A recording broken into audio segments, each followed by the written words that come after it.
ಕಾಂಗ್ರೆಸ್ ಶಾಸಕ ರಾಜು ಕಾಗೆ ವಿವಾದಾತ್ಮಕ ಹೇಳಿಕೆಗಳಿಂದ ಸಾಲು ಸಾಲು ಎಡವಟ್ಟು ಮಾಡ್ತಾ ಇದ್ದಾರೆ. ಕರೆಂಟ್ ಆಯಿತು, ಮೋದಿ ಆಯಿತು, ಈಗ ಮತ್ತೊಂದು ಹೇಳಿಕೆ ಹಿಂದೂ ಕಾರ್ಯಕರ್ತರ ಕೆಂಗಣ್ಣಿಗೆ ಗುರಿಯಾಗಿದೆ.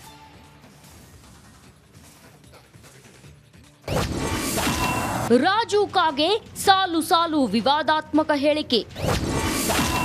ಹಿಂದೂಗಳನ್ನ ಭಿಕ್ಷುಕರು ಎಂದ ಕಾಂಗ್ರೆಸ್ ಶಾಸಕ. ಲೋಕಸಮರದಲ್ಲಿ ರಾಜಕೀಯ ನಾಯಕರು ಮಾತಿನ ಮಲ್ಲಯುದ್ಧ ನಡೆಸುತ್ತಿದ್ದಾರೆ. ಆದರೆ ಕಾಂಗ್ರೆಸ್ ಶಾಸಕ ರಾಜು ಕಾಗೆ ಮಾತ್ರ ಮಾತಿನ ಭರದಲ್ಲಿ ವಿವಾದಗಳನ್ನ ಮೈಮೇಲೆ ಎಳೆದುಕೊಳ್ಳುತ್ತಿದ್ದಾರೆ. ರಾಜು ಕಾಗೆ ಇದೀಗ ಹಿಂದೂ ಕಾರ್ಯಕರ್ತರ ಬಗ್ಗೆ ಮತ್ತೊಂದು ವಿವಾದಾತ್ಮಕ ಹೇಳಿಕೆ ನೀಡಿದ್ದಾರೆ.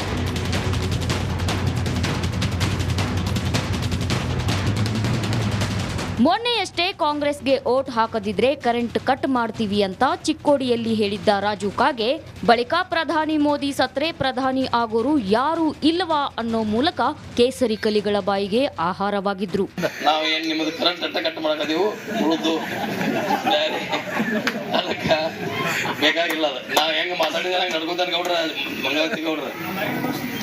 ಮೋದಿ ಸತ್ತಪ್ಪ ನಾಳೆ ಯಾರು ದೇಶದ ಪ್ರಧಾನಿ ಆಗಂಗಿಲ್ಲ.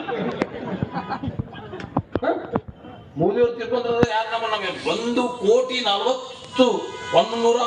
ಕೋಟಿ ಜನಸಂಖ್ಯೆ ಒಳಗೆ ಪ್ರಧಾನಮಂತ್ರಿ ಆಗೋರು ಯಾರೂ ಇಲ್ಲ. ಇಷ್ಟಕ್ಕೆ ಸುಮ್ಮನಾಗದ ಕಾಂಗ್ರೆಸ್ ಶಾಸಕ ಮತ್ತೊಂದು ವಿವಾದ ಸೃಷ್ಟಿಸಿದ್ದಾರೆ.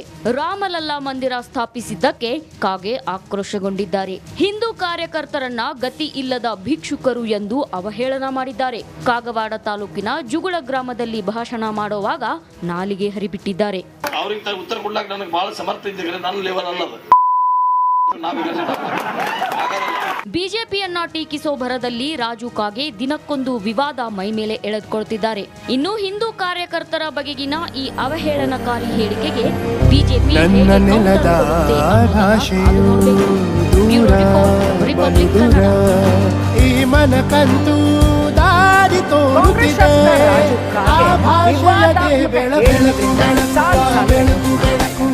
ದೂರ ಎಷ್ಟೇ ಹೋಗಿ ಈ ಭಾಷೆಯಿಂದ ದೂರವಾಗಲಾರಿದೆ.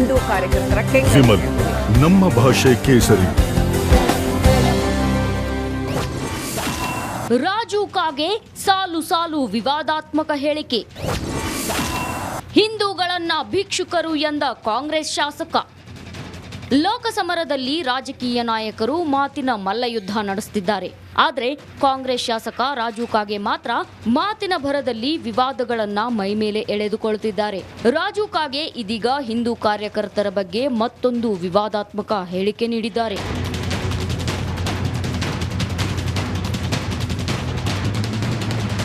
ಮೊನ್ನೆಯಷ್ಟೇ ಕಾಂಗ್ರೆಸ್ಗೆ ಓಟ್ ಹಾಕದಿದ್ರೆ ಕರೆಂಟ್ ಕಟ್ ಮಾಡ್ತೀವಿ ಅಂತ ಚಿಕ್ಕೋಡಿಯಲ್ಲಿ ಹೇಳಿದ್ದ ರಾಜು ಕಾಗೆ ಬಳಿಕ ಪ್ರಧಾನಿ ಮೋದಿ ಸತ್ರೆ ಪ್ರಧಾನಿ ಆಗೋರು ಯಾರು ಇಲ್ಲವಾ ಅನ್ನೋ ಮೂಲಕ ಕೇಸರಿ ಕಲಿಗಳ ಬಾಯಿಗೆ ಆಹಾರವಾಗಿದ್ರು.